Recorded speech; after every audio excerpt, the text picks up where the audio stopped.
Welcome to our program, everybody. This is English Digest. I'm Tom. Hi, I'm Stephanie. It's our issue for the month of April. We're right smack dab in the middle of April right now.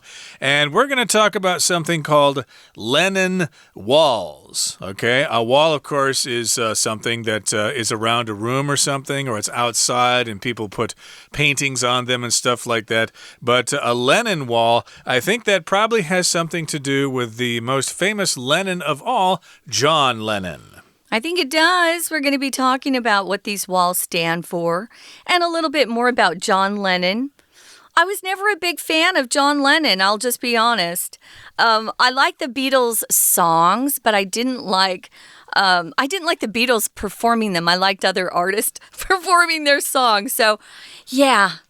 We're going to be talking about John Lennon from the Beatles, who, unfortunately, it was terrible. He was assassinated. I'm just going to say it. He was killed by a crazy person. But we're going to talk about what these walls stand for, what they symbolize. That's what we're going to do today, so let's get to it. Let's read through the entire contents of our lesson right now, and then we'll come back to discuss it. Music stirs people's hearts. This can be seen in the importance of national anthems and protest songs, and the obsessions people develop with not just their favorite songs, but also the musicians who create them. There are many ways in which this attitude can be displayed, but one particularly potent and positive manifestation can be found in Prague, the capital of what's now the Czech Republic. John Lennon, a founding member of legendary band The Beatles, was famous as a musician. However, he often also spoke of his dedication to peace and freedom, and this appealed to the youth of Prague. The restrictions imposed by the leadership of their then communist country left them discontented, and when John Lennon was assassinated in 1980, they painted a wall with highlights from his songs and speeches. Though the government attempted to curtail this expression of political opinion and often painted over the art and words on the wall, the people of Prague persisted in their dissent. Today, in the democratic Czech Republic, their Lenin Wall is a famous destination for tourists, artists, music lovers, and dreamers. The Lenin Wall of Prague has inspired similar walls in other countries. In 2014, anonymous protesters taking part in the umbrella movement for autonomy and democracy in Hong Kong covered a wall with colorful sticky notes. On these sticky notes were all sorts of political messages. Although most notes supported the protests, even those that disagreed with the movement were left undisturbed. As a new wave of protests rose in Hong Kong in 2019, these kinds of walls again blossomed, even spreading outside the borders of the city. Lenin walls made in the Hong Kong sticky note style arose in places as distant as Seattle, San Francisco, and Taipei. These walls illustrate the dream of democracy. The voice of the people, not always unified, but always present in the public view. Okay, let's get started. It's our all-English lecture. So Tom and I will be trying to speak a little bit more slowly. Remember that, Tom? Okay. Let's get started. So Lenin Walls, we're going to be talking about what they are and what they symbolize, and also the voice of the people. What people out there in the world really want. So here's the first sentence. Music stirs people's hearts. We'll often say that music stirs people's souls, stirs their emotions. For some reason, we love that verb stir when we talk about music. Really moving you as you listen to it. So that's what that first sentence means. It stirs people's hearts, gets them thinking and feeling lots of different emotions. You know, when you're happy, you might put on some tunes that just make you even happier. Or if you feel like you want to have a good cry, you put on your sad songs so you can cry for a while. So sometimes music really does show that, you know, people's emotions are easily affected by music. That is true. So, again, these walls around the world are supplying or providing a voice for people, especially if they live under governments that are oppressive, that don't allow free expression and stuff like that. So music stirs people's hearts, as you said. It arouses people's emotions and gets them excited about things. And this can be seen in the importance of various things, in the importance of national anthems and protest songs, and the obsessions people develop with not just their favorite songs, but also the musicians who create them. Okay, so first of all, let's talk about types of music here. We've got national anthems. That is a song for a country.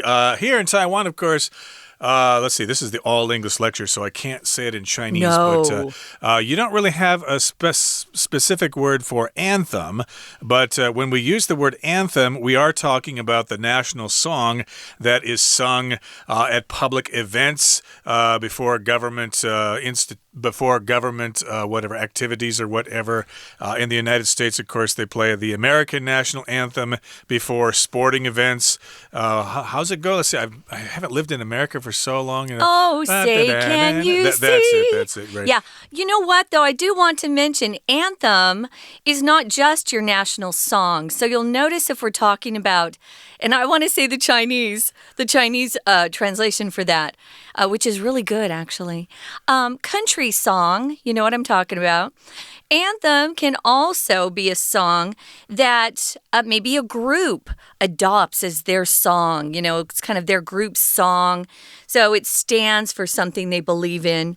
So if you're talking about a country's anthem, you'll always hear us say national anthem. Now, there are protest songs. I have a good friend who loves this band called Green Day. I think it's Green Day. And they're always upset about something, you know? And every song they write seems to be, you know, them protesting about something they're angry about. I like to be happy, so I usually pick bands that aren't so depressing, I must say. So those are protest songs. Hey, sometimes you have to protest, right? And then we're also going to be looking at obsessions that people develop. If you have an obsession, it means you really spend most of your time and energy and maybe money if you buy tickets to see your favorite artists' movies or go to their concerts. That's an obsession. You just want to know what they're doing all the time. People develop obsessions with not just their favorite songs. And I'll admit I've done that. If I really like a song, I can play it 50 times in a row and drive my roommates crazy, but that's me. And then I get tired of it. I don't play it anymore. But not just obsessions with songs, but the musicians behind the songs, of course. Exactly, like my ex-roommate. He was obsessed with Bob Dylan. He was always listening to Bob Dylan. Can't stand him. He's got interesting songs and lyrics, but yeah, I don't really like his voice. It sounds too scratchy. I like horrible. Other bands' cover versions of his songs better. I guess you feel that way about the Beatles as well. Yeah. But indeed, we've got these different types of music, national anthems, protest songs, and of course, people get obsessed about these songs and the musicians who create them. And there are many ways in which this attitude can be displayed. Okay, ways in which, if you have this sort of attitude, if you're obsessed with someone's music, then there are various ways that you can express your admiration for them. Okay, maybe you can wear t-shirts with a picture of your favorite musician on it, or you can get all their albums and get together with your friends and go to KTV and sing the songs by that person.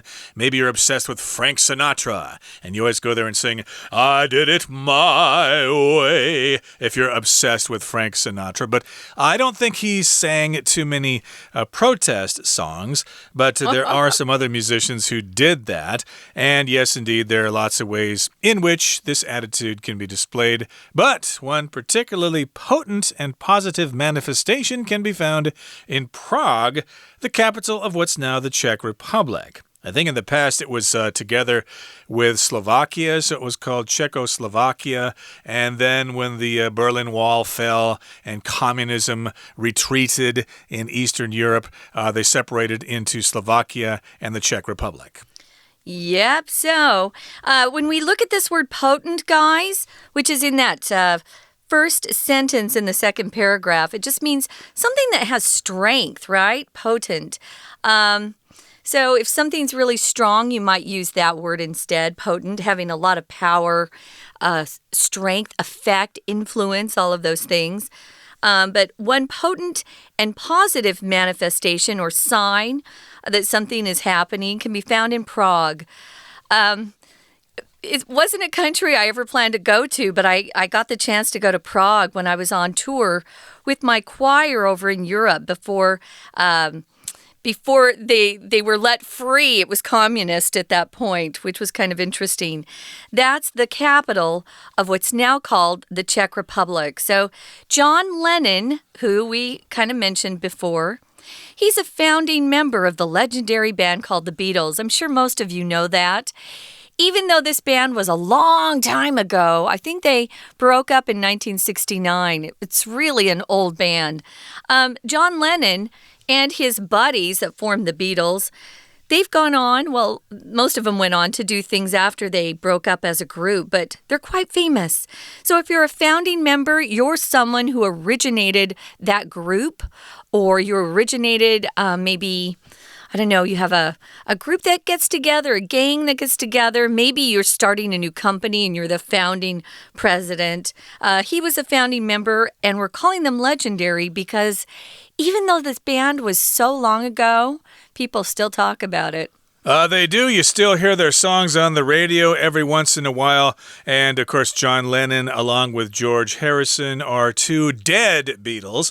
Two of them are dead now, and two are still alive. Paul McCartney and Ringo Starr are still alive and kicking. And the Beatles was famous as a musician.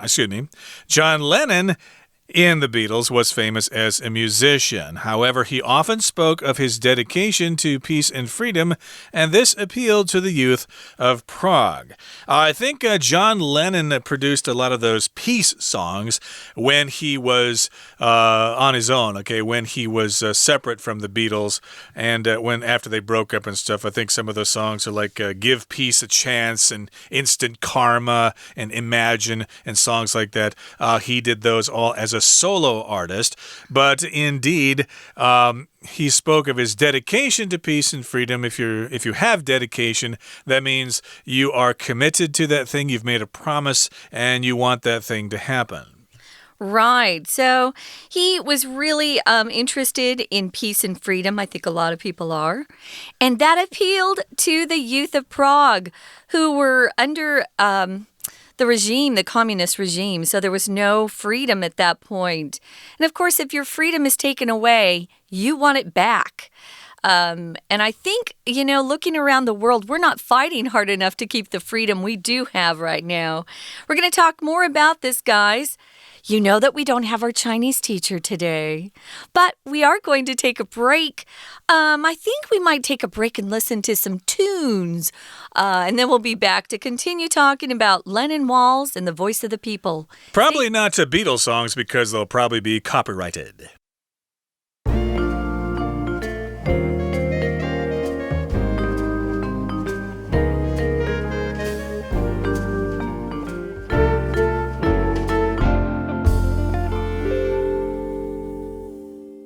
Okay, let's continue. We're talking about the Beatles. Well, we're talking about John Lennon. Well, we're talking about Lenin Walls, okay? You get the connection there. John Lennon was in the Beatles, but he also spoke of peace and freedom. And, of course, if you lived in Prague at the time, you were living under a communist regime, and freedom and peace meant something to you. So this dedication to peace and freedom appealed to the young people of Prague. Now, the restrictions imposed by the leadership of their then communist country left them discontented And when John Lennon was assassinated in 1980, they painted a wall with highlights from his songs and speeches.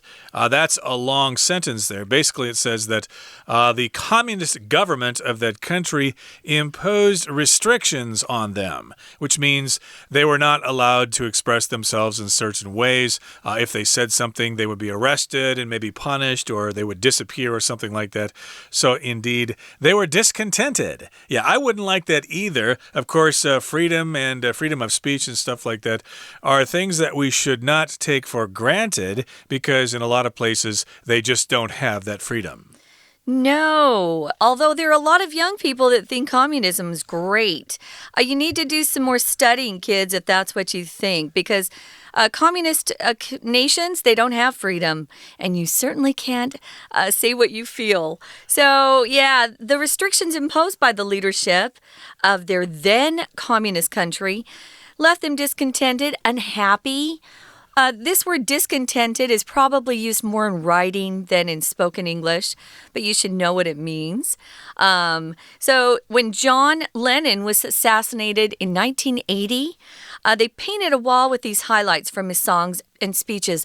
A lot of times when people, especially celebrities, suddenly die, whether they're killed or maybe died in an accident or had some illness, people will often build, these little temporary memorials for them, bring by flowers and maybe mementos, things that they remember the person by.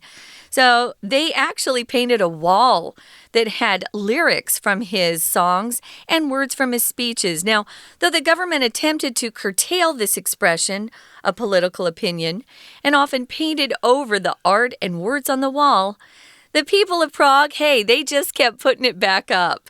They painted over the words, and then the people would sneak in probably late at night and put up more. They persisted or didn't give up in their dissent.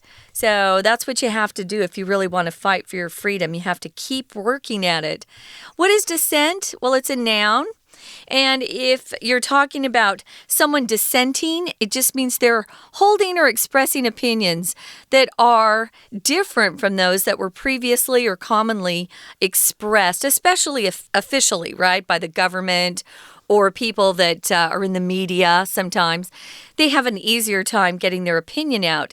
But if you're dissenting, or if you want to dissent, that's a verb and a noun, guys. If you dissent, it just means you're using it as a way to express your opinion that is just so different from what you're hearing around you.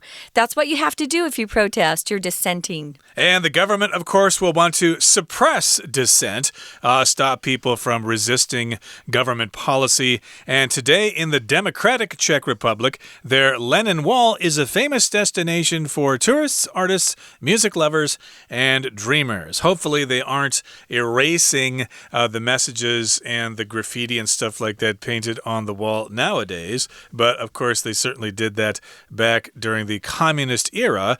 They would paint over the wall, but these protesters would persist in their dissent. Now, here in the next paragraph, it says, the Lenin Wall of Prague has inspired similar walls in other countries. I would imagine that's true. There are probably other walls in other parts of the world where the government is trying to suppress dissent, to suppress freedom of expression and things like that. For example, in the year 2014, which was about 7 years ago, anonymous protesters taking part in the umbrella movement for autonomy and democracy in Hong Kong covered a wall with colorful, sticky notes. Okay, so this is something closer to home. We've got protesters in Hong Kong, and they're part of the umbrella movement. Maybe you've heard about that. And they were anonymous, okay? Nobody really knows who they were. That might be difficult nowadays with surveillance cameras and stuff like that, and AI technology. They can probably figure out who you are. But at the time, they were anonymous, and they took part in these protests, part of the umbrella movement for autonomy and democracy. What does autonomy mean? Well, autonomy means you have the right to govern yourself. So sometimes we use this to talk about a country who is claiming that they have autonomy. For example, What was I just thinking of? I was just thinking of autonomy. In Canada, our northern neighbor there, the people in Quebec wanted Quebec to be autonomous. They wanted their autonomy. They didn't want the government in Toronto. Wait, the government's not in Toronto. Where is it? Ontario. Ottawa. Yeah, Ontario. So they didn't want the Canadian government telling them what to do. They wanted to speak French, not have to learn English, and keep their really more French-type customs and, just kind of separate. So that is a desire to be autonomous. Autonomy is the noun and autonomous is the adjective. There are also other places around the world, of course, who want to have their autonomy. They don't want to be, controlled. I wanted to mention, when we talk about these colorful sticky notes, casually, we just call them Post-its because that was the brand name when it came out. It's how it's kind of like when we say, I need to Xerox this paper. We're just using the brand name to talk about copying something. Or I want to Google something. You can look up things on the internet on different browsers or different search engines than Google. For example, DuckDuckGo. They don't track you. I'm just suggesting that to the people out there. Very good suggestion there. Yeah. And I did want to mention that autonomy is not the same as independence, okay? Some countries want to be independent from another country, like the United States wanted to be independent from Britain. But autonomy is like some self-control, but you're still part of that country. Yes, there was a movement for autonomy in Hong Kong to kind of figure out how to do it themselves. And they had this wall covered with sticky notes or Post-its, as you said.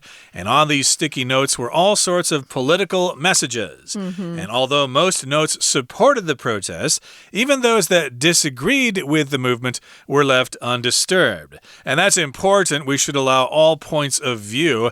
We shouldn't suppress any opinions out there. Then you're starting to have, censorship and stuff like that, which won't work in a democracy. No, you have a bunch of totalitarians ruling you. But that's what we're getting with big tech these days. They're shutting down accounts that they don't want people reading. So watch out what's going on out there, guys. Now, we've got these notes, and it was nice that even those that disagreed with some of the messages that were on the Post-it notes or the sticky notes, they were left undisturbed. Now, as a new wave of protests rose in Hong Kong, just more recently in 2019, these kinds of walls again blossomed. If you say something blossomed like this, it just means appeared in many places, seemed to be doing very well, developed. They were even spreading outside the borders of the city. So Lenin Walls made it in the Hong Kong sticky note style, arose in places like, here's a place that we saw them, Seattle. Remember when they had their own little autonomous zone? And they didn't want any of the police or authorities coming into their area in Seattle. That happened just this last year in 2020. It happened in San Francisco and Taipei. I missed the wall, the Lenin Wall in Taipei. I had not heard there was one or where it was. Was it around the government office buildings? I had not heard of it either, but I have heard of bulletin boards on university campuses where people did put up messages. And some mainland students, I think, took a bunch of those messages down.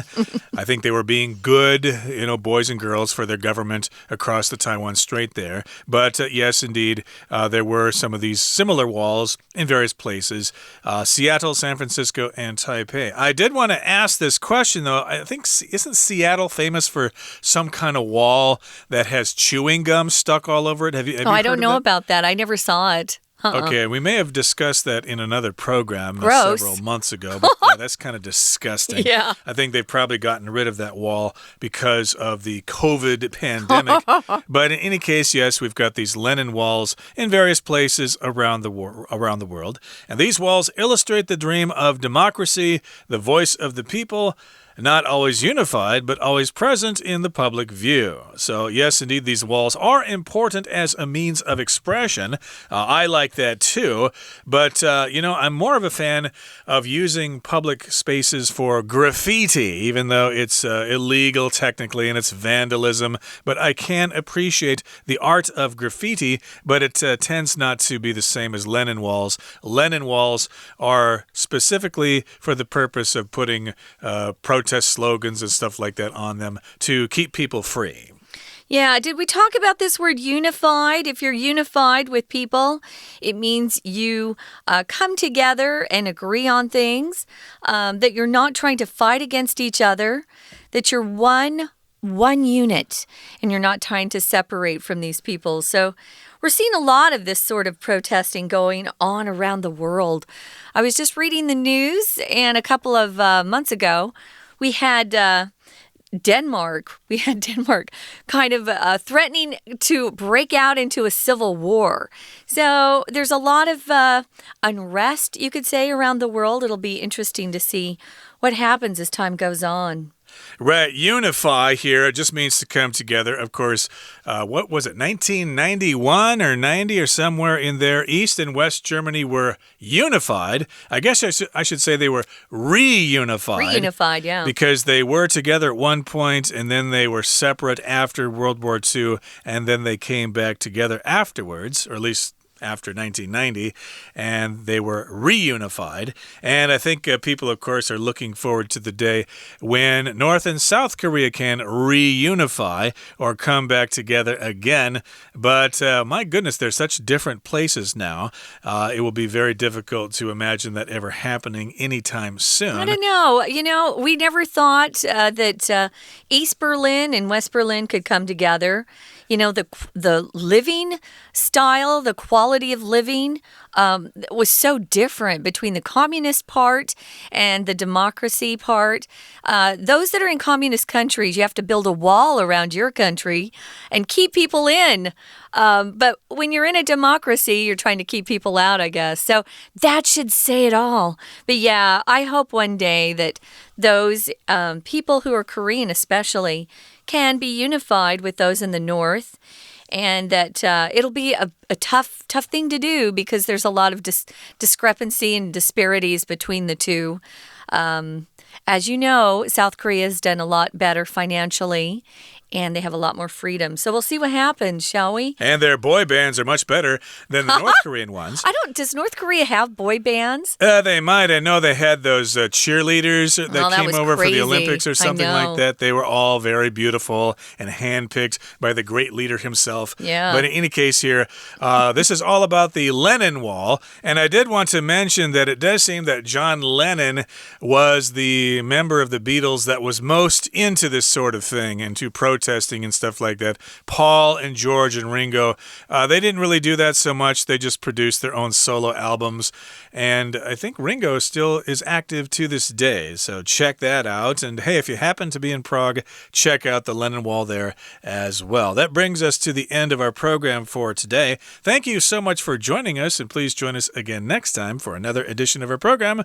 From all of us here at English Digest, I'm Tom. I'm Stephanie. Goodbye. Bye.